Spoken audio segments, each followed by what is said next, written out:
and welcome back to On the Sofa with me, Hayley Palmer. I'm joined by X Factor star and fitness athlete. It's Sam Callahan. Hi. I like the thumbs up. Yeah, I'm good. How are you? I'm good. Thank you very much for having me. Looking very cool today. Thank you. Just chilling out. Yeah, I had to make the effort, you know. Yeah, of course. Of course. Couldn't rock up in my pyjamas. I know, you behave for that. So Sam, just tell us a little bit about your experience on X Factor, because obviously that's where we know you from.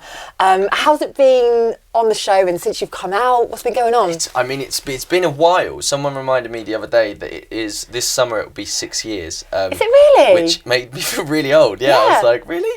Because how old are you now? I'm 24. Right, getting on. I know, really getting on. You can see them grey hairs popping through. But yeah, I didn't really. You don't really feel like it's that long. You don't keep track, and then someone reminds you, and you go, "All right, like thanks." Yeah. But it's been good. It's been a bit of a whirlwind. I guess there's been ups and downs, like there are. Yeah, of course. With everything, but I think the great thing for me is that I'm still here. Exactly. I'm He's still here. going. He's on the sofa. It's all good. Yeah, and I mean, last year was incredible for me. Yeah, you had a really good year. Really good year. Yeah. I had my tour at the beginning of the year, the UK tour. Yeah. I had a big headline gig kind of to celebrate at the end of the year, and I had 3 singles and my first top 100 pop chart hit. Yeah, so that was quite good. That's fantastic. It's brilliant. Also, I know you're doing a lot of fitness, modelling, and you know, you're in that gym every single day, aren't you? Most days, yeah, pretty much. I mean, it's quite good. I've met my girlfriend, who I met her 2 years ago now, but she's a PT, so she kind of keeps me on my toes. Yeah. Yes. There was like. It was like my choice always to keep fit and stuff like that, and now I'm like, well, now I've got to keep fit, otherwise she's going to show me off, isn't she? Exactly. Yeah, I like it. But yeah, so do you go to the gym most mornings, or are you an evening gym person? I like to go in the morning and get it done. Also, I think, I don't know, I saw the endorphins and all that science side of it, but basically, like, I feel like once I leave the gym, I'm like, right, I'm ready for the day. I can take on the day now. Exactly. I used to be more of an evening person at the gym, but now I'm in the morning. I've got to do it for my mindset. But then by the afternoon, I'm like, oh God, I need an afternoon nap. You're tired. Yeah. I think you got to eat the right stuff.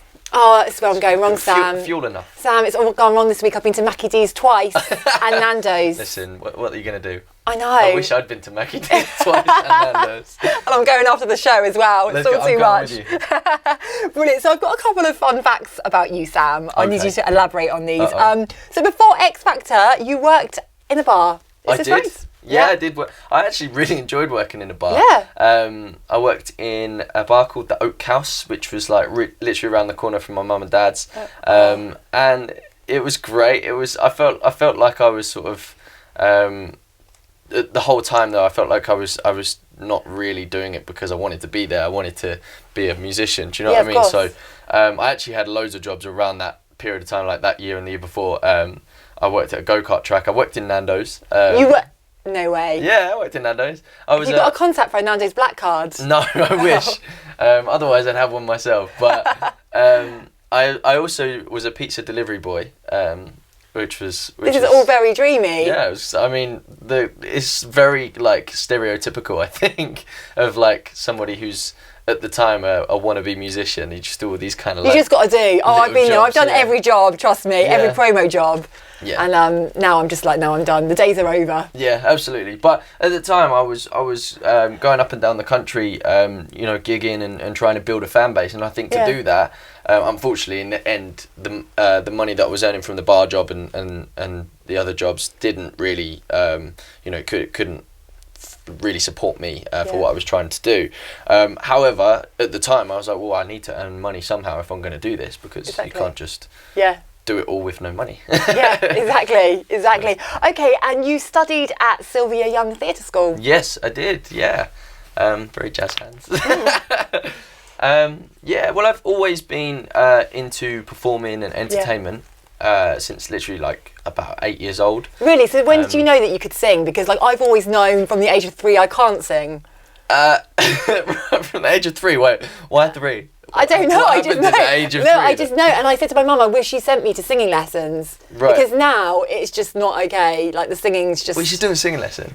Pardon? I teach you to sing. Really? Yeah, Okay, good luck with that. Because the last time I went to a singing lesson, they were like, you need a lot of work. Oh. And they give me Britney Spears, Sometimes, which is like the most basic song. Right. Yeah, okay. and it still went wrong. There you go. I don't know. Maybe it's just not. So obviously you got natural talent. Yeah, I mean, I really struggled at school. So I'm dyslexic. I have ADHD, and at school, like, education just wasn't for me. So, my parents sent me to Saturday school, just like in the mornings and that, where you go and do some performing, and it was basically just any kind of extracurricular activity. So I can't even say it. But that would kind of take my mind off of the academic side of stuff that I was failing dismally at.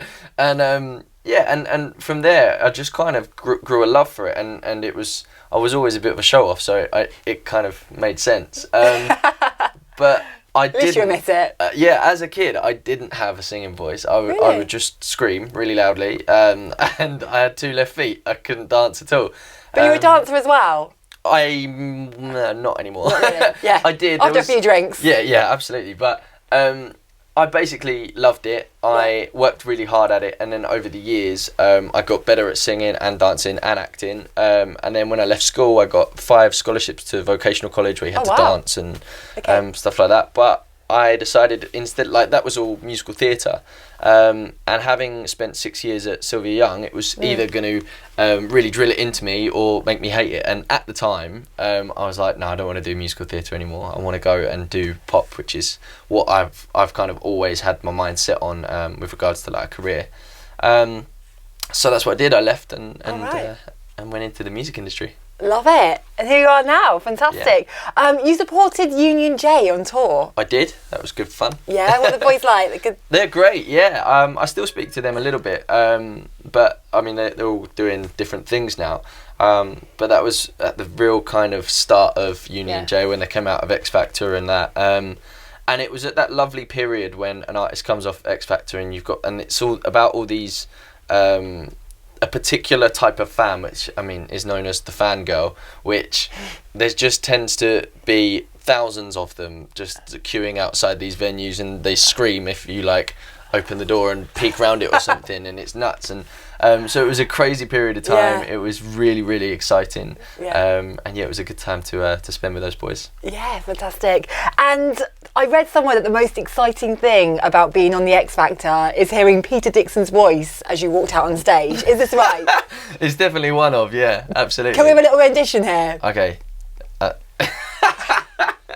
It goes, Sam Callahan! Yes! I love that. And I've worked hard on that, you know. Yeah, I was going to say. And I did read somewhere that was also your ringtone. That was my ringtone. Really? Yeah, brilliant. well, you know what, like, I'd watched it for, I don't know, I think I was the 10th year, so I'd watched it for 9 years and heard that every year of other people's and been like, I want to hear my voice like that. And then when I got on the show, obviously, they did it. So the one time I think that I actually met Peter, he was in the corridor in the studios around the back of the stage, and I had to run to my dressing room, get my phone, and I was like, I need this on camera. Absolutely. So I filmed him, and live complete. Yeah, and then I managed to get somebody to convert it to my my ringtone. I would have been exactly the same. Unfortunately, I smashed that phone, and now I have another phone, so it's gone forever. Oh, no worries. Just do it yourself. But, that's pretty good, wouldn't it? Reenact it.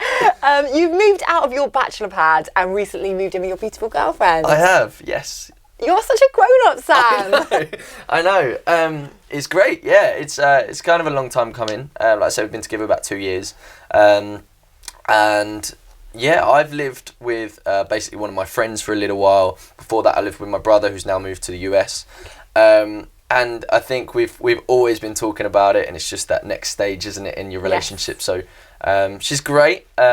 We haven't really had any big arguments since we moved in, so that's a good start. That's good. This is promising. I like it. Yeah. Although on the first weekend that we were living together, I did come home at 7 a.m. in the morning, which she wasn't that happy about. No, I don't blame her. But yeah, it was the first weekend she'd like stayed there on her own, so that was a bit rubbish of me. Naughty Sam. And you've got a Cocker Spaniel called Barney, is this right? Yes, we actually have 3 dogs. We've got a Cocker Spaniel called Barney, a Labrador called Finley. And is it a golden Labrador? It is a chocolate Labrador. Chocolate Labrador, lovely.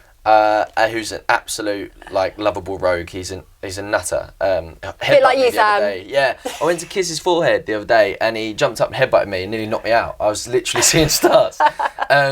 And then we've got a tiny little miniature schnauzer called Dolly, and she's actually just gone blind, which is really sad. Oh, no. I don't know why I'm laughing. That's awkward. But it is really sad. But Yeah. these things happen when you have animals, don't they? So Well, I much prefer animals to people. I do as well. Do Yeah, you? they give you less jip. Absolutely, this is so true. And what is coming up for you next, Sam? I know you've got exciting things in the pipeline. I have got exciting things in the pipeline. I'm actually at the moment recording an album, Great. which is really, really exciting. In my life, one of the most exciting things is that my sister is having her firstborn. Oh, lovely. So I will be Big shout an out to your uncle. sister. What's her name? Sophie Callahan. Sophie. Yeah. I'll be an uncle to my niece.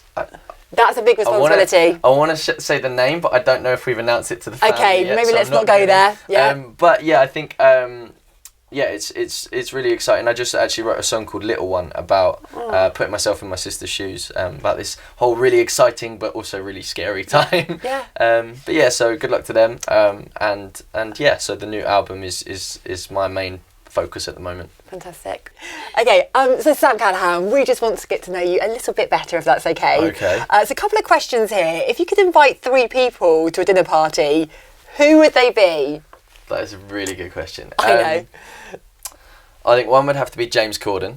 Yes, I am such a massive fan of is it wrong? Carpool. Yes, Carpool. Yeah, such a big fan you can't say. No, I get it mixed up with Car Share. Right. Okay. You know, with Peter Kay. Yeah. But Carpool is just genius. Couple, yeah. Yeah. No, so I think that he'd definitely have to be a go-to. He's an Essex boy as well, which is a must. Got to have him at the dinner table. Another one for me would have to be Jared Leto. Yeah. Do you know that? So Yeah. He's very good looking. He's very good Easy looking. on the eye. He's an incredible artist. Writes amazing music and stuff. I feel like we could, I could learn something from him. And I think just like another a comedian would be good. You love a comedian. Yeah, I love I'm the same. lots of comedians. I'm not one of those people that it's like, oh, this one is the best. I just love watching comedy. So I don't know, like Michael McIntyre, someone would be good. Yeah. Oh my God, laugh a minute. And what was your first ever job? So was it being a barman or? I think my first ever job was at a go-kart track. Right. Where I was, when you get the new boy that's just picked on by all the older guys. I think I was 16, and they were all like in their 20s, and they used to, you get foam inserts that you put in the go-kart seats for the kids so that they could fit in them, and they're really heavy, but they're only made of foam. They used to throw them at me, and they used to knock me flying with them, literally. But yeah, so that was a fun job. Well, that's more glamorous than mine. I was a paper girl. Oh, really? Yeah, I don't think they have those these days, but yeah. No, my friend used to do a paper round, and I went on one of those with him. I can't say it was very fun. No, exactly. But yeah. Sam Callahan, it's been an absolute pleasure. Thank you so much.